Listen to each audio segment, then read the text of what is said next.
Hello friends, इस video में मैं आपको बताऊंगा। तो अभी आप देखेंगे तो काफ़ी तेज़ में स्टॉक मार्केट गिरा है और अमेरिका से निकली चिराग दुनिया भर में हाहाकार मचा दी है।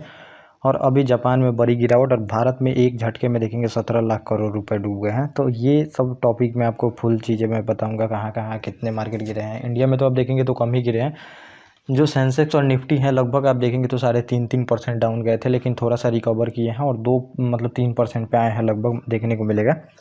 और अमेरिका में शुक्रवार को बाज़ार बंद हुआ था। और बाज़ार जब भी देखेंगे गिरावट आती है तो इतना पैनिक होने का ज़रूरत नहीं होता है। पैनिक अब देखेंगे मार्केट में, मैंने आपको कितनी बार बताया कि ट्रेड होता है, ज़बरदस्त ट्रेडिंग होता है और जिस डायरेक्शन में मार्केट रहता है उस डायरेक्शन में बहुत तेज़ में ट्रेड किया जाता है। हमेशा देखेंगे सेल किया जाएगा, जहाँ जहाँ सपोर्ट लेगा मतलब कि मार्केट वहाँ वहाँ सेल किया जाता है। सेल किया जाता है तो देखेंगे कि काफ़ी मार्केट में और गिरावट आते जाती है। तो आप देखेंगे जब शुरू में गिरावट थोड़ी बहुत आती है तो कम ही चांसेस रहता है कि मार्केट रिकवर करेगी। मार्केट हर एक सपोर्ट के बाद देखेंगे कि नया नीचे लो बनाता है, तो ये आपको देखने को मिलेगा। और ऐसा नहीं है, और ये बताया जा रहा है, देखेंगे शुक्रवार को बाजार बंद हुई थी तो आंकड़े जारी किए हैं, तो जॉब से रिलेटेड आंकड़ा जारी किया गया है। और जॉब में बताया गया है कि सबसे कम जॉब यहाँ पे क्रिएट किया गया है, सबसे ज़्यादा कम जॉब मिली है लोगों को यूएस में। और जॉब के वजह से देखेंगे डिमांड क्रिएट होती है। डिमांड क्रिएट होने के वजह से देखेंगे डिमांड जितनी क्रिएट होगी उतना कंपनियां ऊपर जाती हैं, उतना उनको काम मिलता है। डिमांड होगा तभी तो प्रोडक्ट बिकेंगे।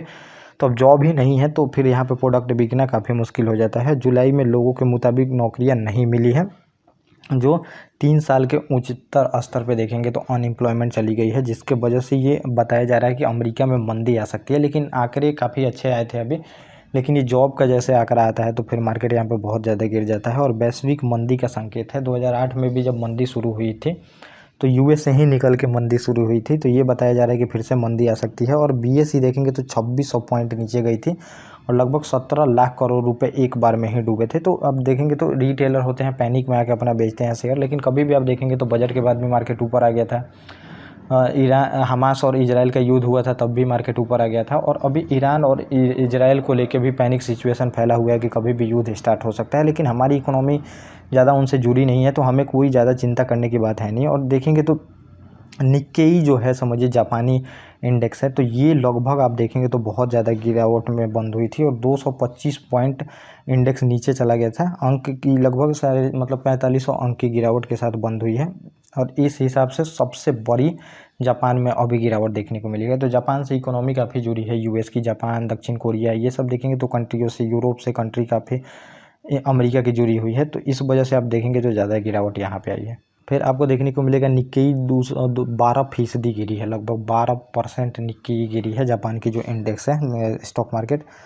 और फिर शुरुआती जुलाई में अभी तक जो जापानी स्टॉक मार्केट है तो ये 24% गिर चुकी है। और जापान और साउथ कोरिया में भी बहुत ज़्यादा गिरावट आई है। साउथ कोरिया भी देखेंगे तो काफ़ी जुड़ा हुआ है, ताइवान भी जुड़ा हुआ है, तो इसमें भी बड़ी गिरावट आई है। लगभग 8.5% की सब में गिरावट आई है, ये आप देख सकते हैं।